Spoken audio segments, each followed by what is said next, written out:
یہ مہینہ شروع ہوتا ہے، اس مہینے میں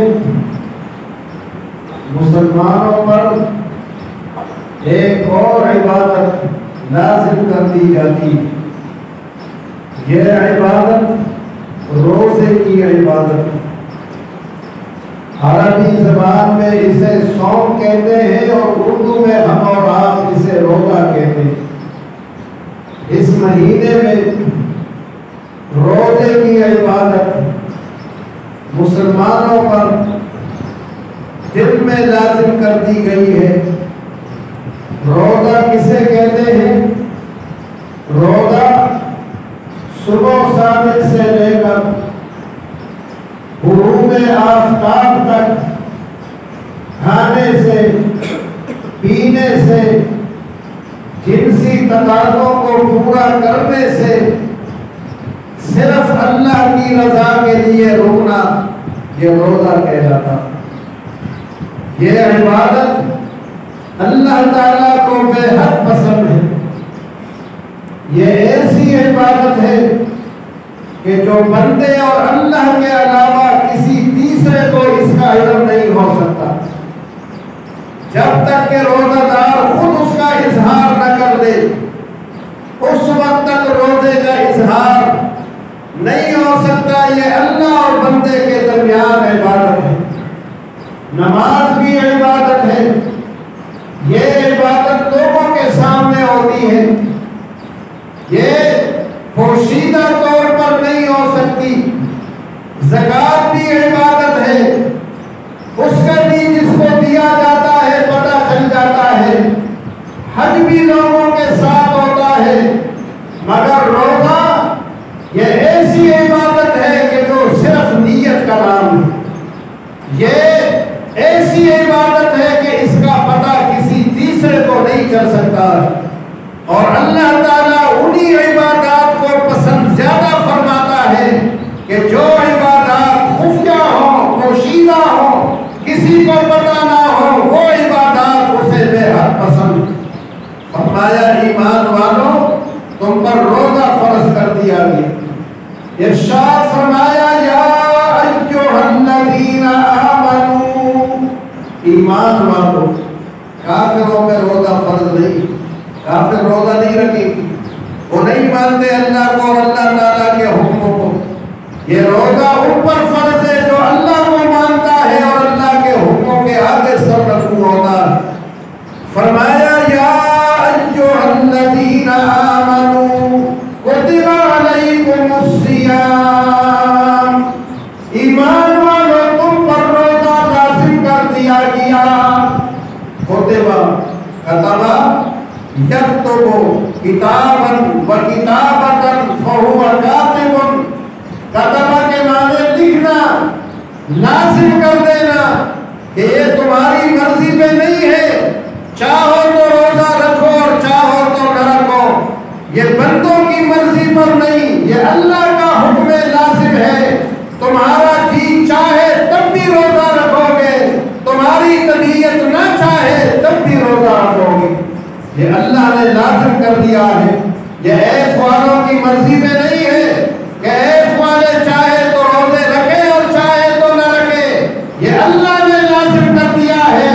ایس والے چاہے مرد ہو، عورتیں ہو، حامل ہو، بالغ ہو اور روزے کی استطاعت رکھتے ہو، تو ہر ایک پر یہ روزہ لازم اور ضروری۔ کما کتب علی الذین من قبلکم، فرمایا جیسا کہ روزہ لازم کر دیا گیا ان لوگوں پر جو تم سے پہلے گزرے۔ ہم سے پہلے جو لوگ گزرے، پہلے کون گزرے ہم سے؟ ہم سے پہلے تو ہمارے باپ دادا گزرے، ان کے باپ دادا، ہمارے باپ دادا سب امت محمدیہ میں۔ یہاں وہ لوگ مراد ہیں کہ جو انبیاء کرام پہلے گزرے، انبیاء کرام کی امتیں جو گزری ہیں۔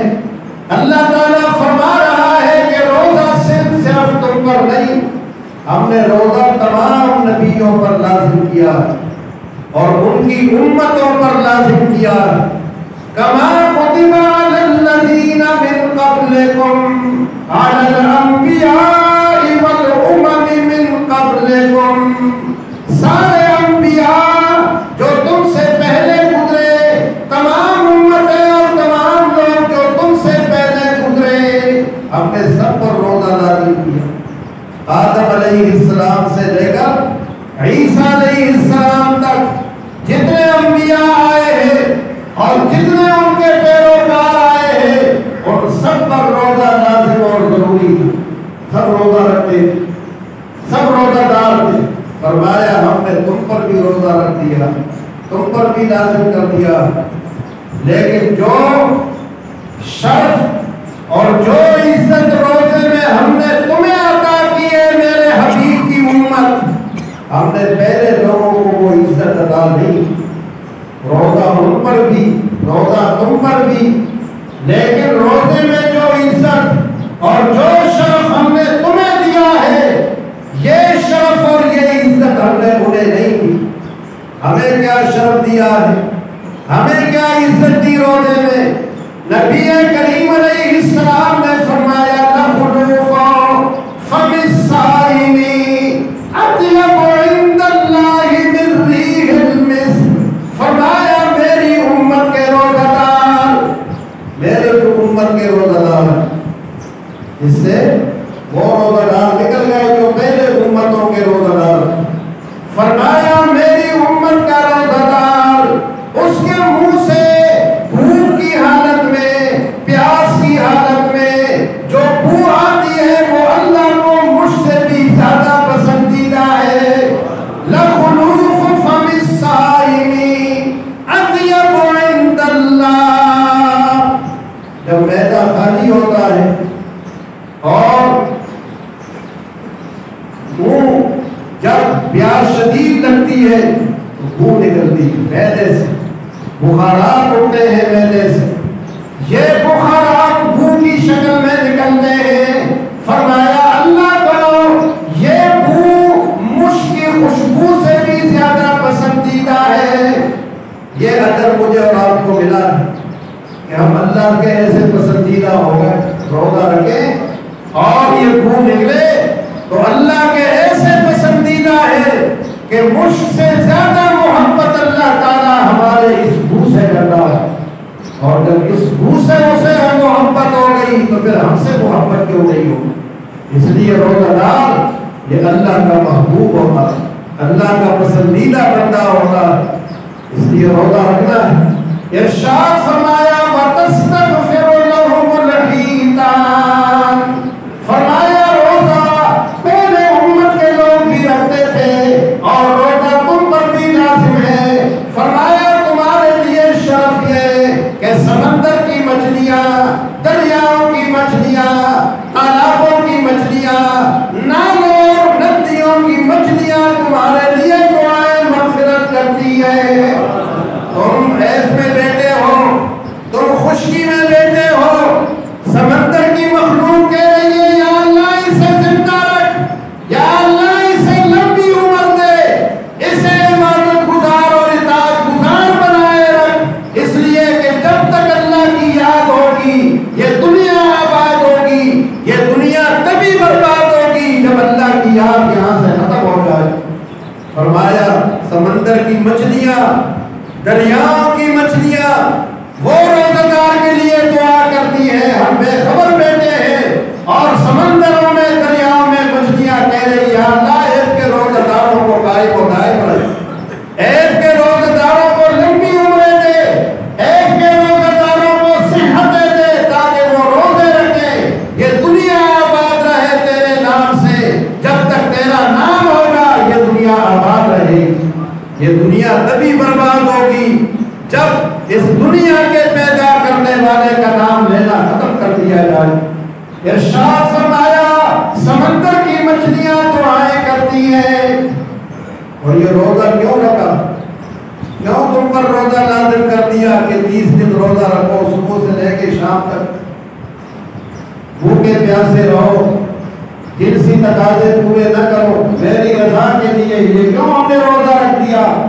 کیا تمہیں بھوکا رکھنا مقصد ہے کہ بھوکے رہو، پیاسے رہو، کمزور رہو، نڈال نہ ہو؟ ہم تمہیں کیا کمزور اور نڈال کرنا چاہتے ہیں؟ فرمایا نہیں، ہم تو رب ہیں تمہارے، ہم تو مالک ہیں تمہارے۔ مالک کب چاہتا ہے کہ میرا خادم اور میرا نوکر کمزور ہو گیا؟ کمزوری چاہتا ہے، کہتے جتنا طاقتور رہے گا اتنی میری خدمت کرے گا، اتنا میرا کام کرے گا۔ اللہ تعالیٰ نے نہ کمزور کرنا ہے ہمیں، نہ ہمیں لاغر بنانا ہے۔ فرمایا روزہ کیوں فرض کیا؟ لعلکم تتقون، تاکہ تم اللہ سے ڈرنے والے بن جاؤ، تمہارے دلوں میں رب کا ڈر پیدا ہوگا۔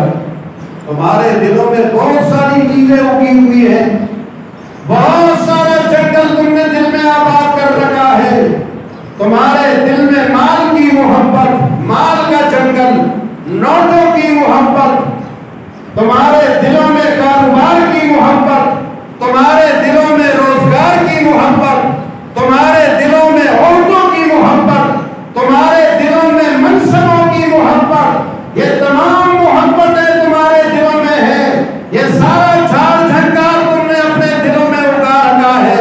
کیا میری محبت کو بھی تم نے اپنے دلوں میں جگہ دی ہے؟ میری محبت کو بھی اپنے دلوں میں جگہ دی ہے؟ یا یہ سارا جھاڑ جھنکار تم نے اپنے دلوں میں اگا رکھا ہے؟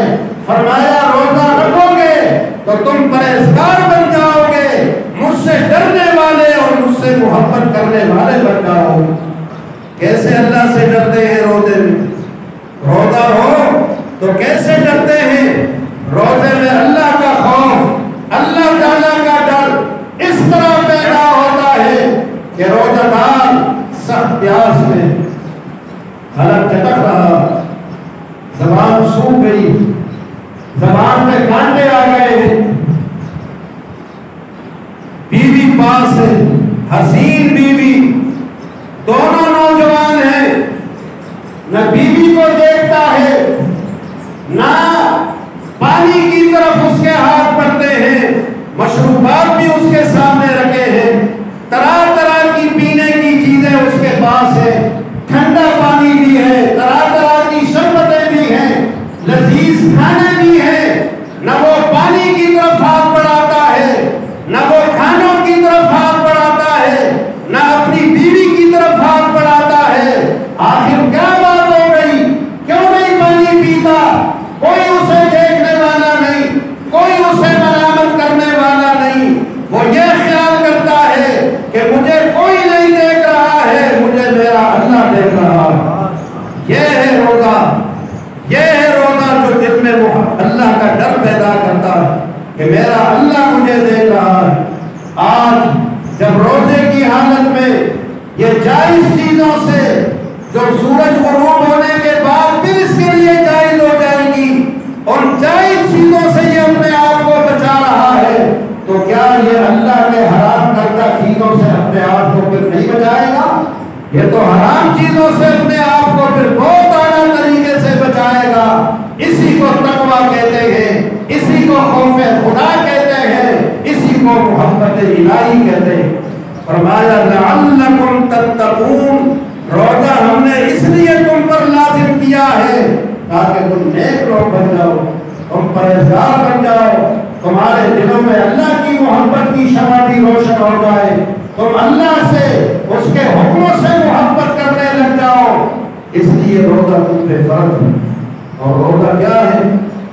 صرف کھانے پینے سے بچنا نہیں ہے، جھوٹ نہیں بولنا ہے روزے کہ روزہ بھی رکھا اور جھوٹ بول کر سامان بھی فروخت کر رہے یا بات میں جھوٹ بول رہے، ملاوٹ بھی کر رہے، رشوت بھی لے رہے، کم توڑ بھی رہے، کم ناک بھی رہے اور روزہ بھی، پھر یہ روزہ نہیں، پھر تو یہ روزہ برائے نام روزہ ہے کہ نام اس کا روزہ ہے اور جو اس کا کام ہونا چاہیے وہ کام اس کے اندر نہیں ہے۔ اس کا کام تو اللہ کا خوف پیدا کرنا ہے۔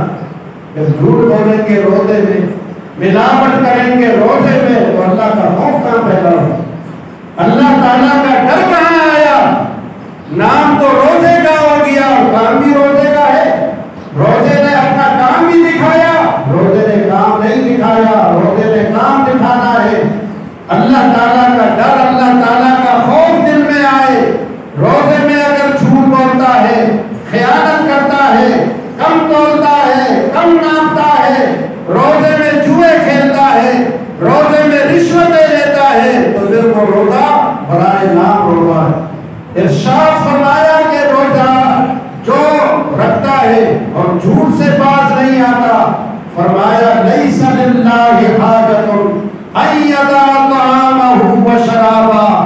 اللہ کو اس کے روزے کی کوئی حاجت نہیں، کوئی ضرورت نہیں۔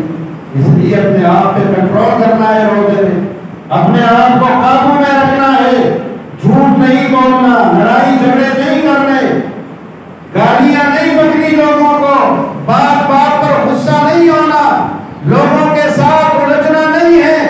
فرمایا اگر تم سے کوئی الجھے ہے روزہ دار تو تو نہ الجھنا اس سے، وہ اگر گالی دیتا ہے، وہ بدتمیزی پہ اتر آتا ہے تو اسے پکڑنے، اسے گالیاں دینے دو۔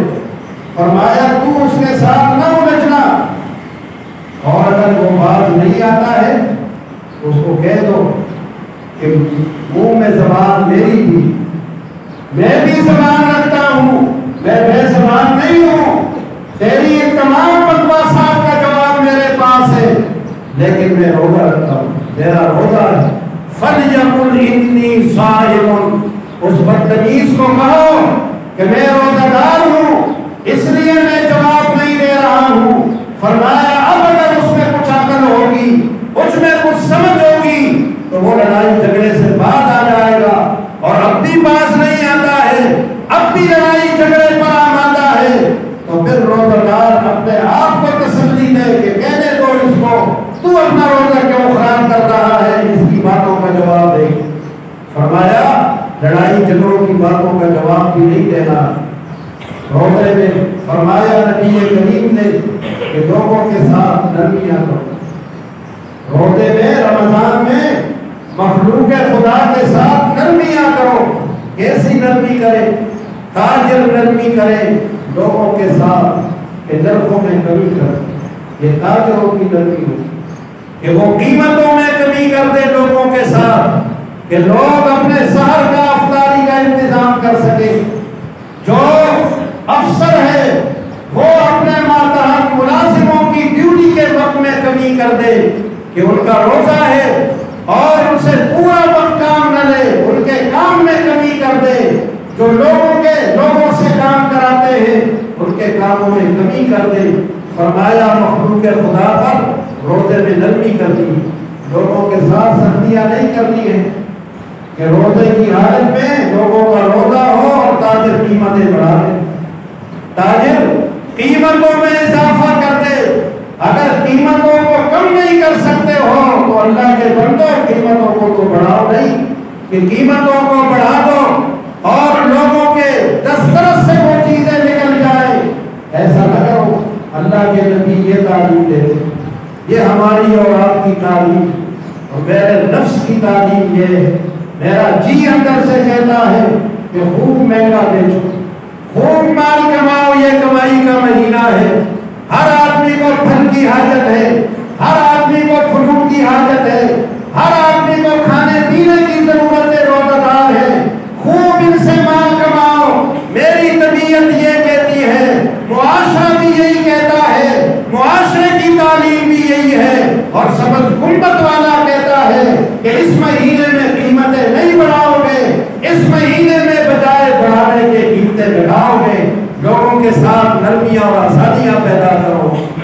اس کی تعلیم پہ چلنا ہے۔ ایک اندر بیٹھا ہوا ہے شیطان ہمارا نفس، یہ تو کہتا ہے خوب مہنگا بیچو، خوب نوٹ کماؤ، خوب دولت کماؤ، اور سبز گنبد والا آقا کہتا ہے کہ خبردار، اس مہینے میں تم نے میری امتیوں کے ساتھ نرمی کرنی ہے۔ جو میری امت کے ساتھ نرمی کرے گا اللہ اس کے ساتھ نرمی کرے گا، جو میری امت پر مہربان ہوگا اللہ اس پر مہربان ہوگا۔ فرمایا اس مہینے میں اس طرح نرمی کرو کہ لوگوں کا روزہ کھلواؤ۔ فرمایا لوگوں کو روزہ کھلواؤ۔ غلاموں نے صحابہ کرام نے عرض کی کہ یا رسول اللہ ہم تو کاشتکار ہو، ہم تو دن پر مدینے کے باغوں میں مزدوری کرتے ہیں، کھیتوں میں مزدوری کرتے ہیں، ہم لوگوں کے روزے کہاں کھلوا سکتے ہیں؟ ہمارے اس کی استطاعت کہاں ہے؟ لیس کلنا ما نجدو، یا رسول اللہ ہماری طاقت نہیں کہ ہم لوگوں کے روزے کھلوائیں۔ فرمایا جو روزہ کھلوائے گا اس کے گناہوں کی مغفرت ہو جائے، جو اپنی گناہوں کی معافی چاہتا ہے وہ خود بھی روزہ رکھے اور کوشش کرے کہ روزہ داروں کا روزہ کھلوائے. یہ نہ ہو کہ خود تو روزہ نہیں ہے اس کا اور دیگوں پر دیگے وہ بانٹتا ہے. یہ دیگے کام نہیں آئے گی. پہلے روزہ رکھنا, پہلے اللہ کا فریضہ ادا کرنا ہے. ان دین کی باتوں کو سمجھو کہ بس ہم نے کھانا کھلا دیا, روزہ کون رکھے؟ روزہ کیوں نہیں رکھ رہے ہو؟ روزہ رکھو گے پھر لوگوں کو دیکھ بانٹو گے تو اب گناہوں کی معافی ہو. روزہ نہیں رکھتے, افطاریاں کراتے ہیں, دیگے بانٹتے ہیں, یہ عمل اللہ قبول نہیں کرے گا. اس لیے نہیں کرے گا, وہ کہتا ہے میرا حکم تو مانتے نہیں, میرا حکم تو روزے کا ہے, جو میں نے حکم دیا ہے اس پہ عمل نہیں کر رہے ہو, تو تمہاری طبیعت چاہ رہی ہے وہ کر رہے ہو. اپنی طبیعت پہ چلو گے یا میرے حکم پہ چلو گے؟ فرمایا کہ جو روزہ دار کا روزہ کھلوائے اس کے گناہ معاف ہو جائیں, اس کی گردن جہنم سے آزاد ہو جائے. اپنی گردنوں کو ہم نے جہنم سے آزاد کرانا ہے. جہنم کو آزاد کرانا چاہتے ہو گردنوں کو, تو پھر اللہ نے طاقت دی ہے تو روزہ کھلواؤ. غلاموں نے عرض کی کہ یا رسول اللہ ہماری طاقت کہاں ہے اتنی, ہم تو کاشتکار ہیں سارے. مدینہ کے لوگ سب کاشتکار تھے, سب کھیتوں اور باغوں میں نوکری اور مزدوری کرتے تھے. ہمارے پاس اتنی رقم کہاں ہے؟ آپ نے فرمایا من فطر بشربۃ ماء او تمر او مسقط لبن, جو کسی کو پانی کا ایک گھونٹ بھی پلا دے گا, حلق تر کر دے گا پانی پلا کے, فرمایا یہ اجر اس کو بھی ملے. پیٹ بھر کے کھلانا ضروری نہیں ہے کہ طرح طرح کے اسے کھانے کھلاؤ تب یہ اجر ملے گا. جو پانی کا ایک قطرہ بھی اس کے حلق میں ڈال کے اس کے حلق کو تر کر دے گا, یہ اجر اسے بھی ملے گا. جو کسی کو دودھ کا ایک گھونٹ پلا دے گا یہ اجر اسے بھی ملے گا. جو ایک لسی کا گھونٹ کسی کو پلا دے گا یہ اجر اسے بھی عطا ہو. فرمایا کہ پانی پلاؤ لوگوں کو, دودھ پلاؤ لوگوں کو, لسی پلاؤ لوگوں کو, اور لوگوں کے جگر کو تر کرو. روزہ دار کا جگر خشک ہو جاتا ہے, ان کے حلق کو تر کرو, ان کے جگر کو تر کرو, تمہاری گردنیں جہنم سے رہا ہو جائیں گی. تمہارے نامہ اعمال پر خط تنسیخ بھیج دیا جائے گا.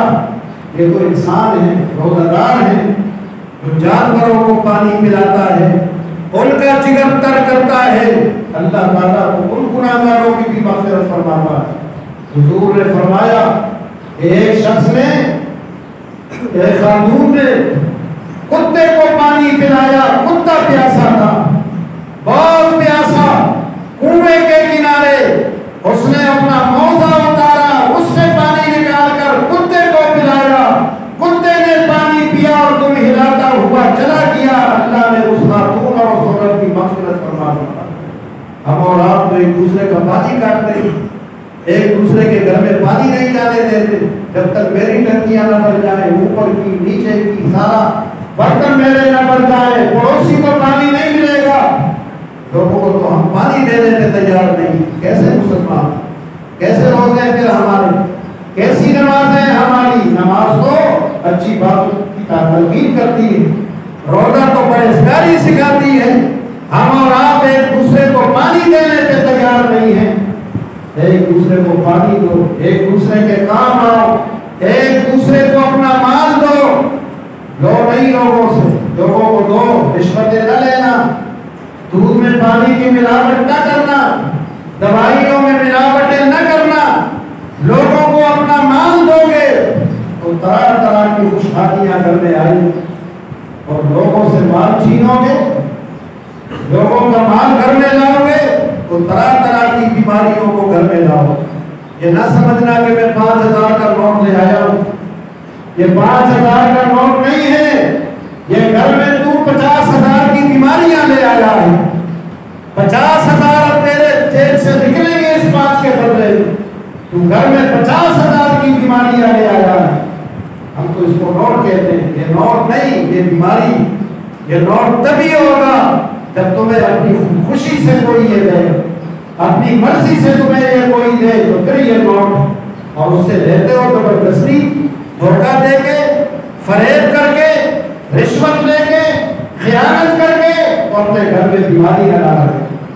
گھروں میں برکتیں نہیں آئیں گی، بیماریاں گھروں میں آئیں گی، پریشانیاں آئیں گی، میاں بیوی کے جھگڑے آئیں گے، باپ بیٹوں کے جھگڑے گھر میں لا رہے ہو۔ اللہ کا نبی فرماتا ہے کہ لوگوں کو دو، لوگوں سے دو مت، زبردستی نہ لو ان سے۔ تمہیں کوئی خوشی سے دیتا ہے تو پھر اس کا مال تمہارے لیے حلال ہے۔ عبداللہ ابن مبارک بہت بڑے عالم ہیں، ان کے پاس ایک آدمی آیا اور اس نے کہا میرے اس گھٹنے میں تھوڑا دانا ہے، 7 سال ہو گئے، بہت علاج کرایا، رات دن تڑپتا ہوں۔ یوں سمجھ لو میں اس حدیث کی تشریح، اس بات کی تشریح یہ سمجھا ہوں کہ ان کے پاؤں میں کینسر ہو گیا۔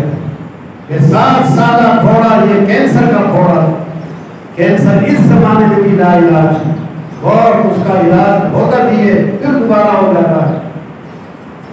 اس نے کہا مجھے بتائے کہ کیا کروں؟ عبداللہ ابن مبارک نے کیا بتایا ہو؟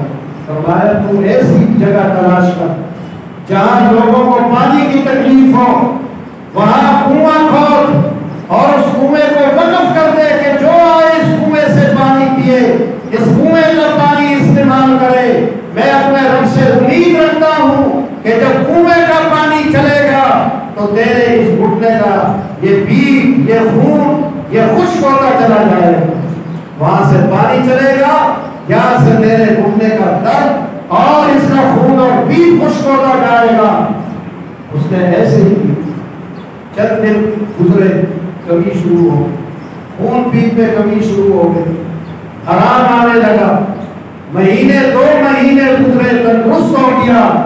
لوگوں کو پانی پلاؤ گے تو بیماریاں دور ہو گی، اور لوگوں کا پانی اپنے گھر میں لاؤ گے تو بیماریاں پیدا ہوں۔ ان باتوں کو سمجھو۔ اللہ کا نبی فرماتا ہے کہ رمضان میں لوگوں کو پانی پلاؤ، لوگوں کو دودھ پلاؤ، لوگوں کو لسیاں پلاؤ، اس لیے کہ پیاسے ہوتے ہیں لوگ، جگر خشک ہوتا ہے روزہ دار کا، ان کے جگر کو ٹھنڈا کرو۔ فرمایا کہ ان اعمال کو بجا لائے گا، اس کے نامہ اعمال پر خط تنسیخ کھینچ دیا جائے گا اور اس کی گردن کو جہنم سے رہا کر دیا جائے گا۔ اللہ تعالیٰ ان باتوں پر ہمیں عمل کی توفیق عطا فرمائے۔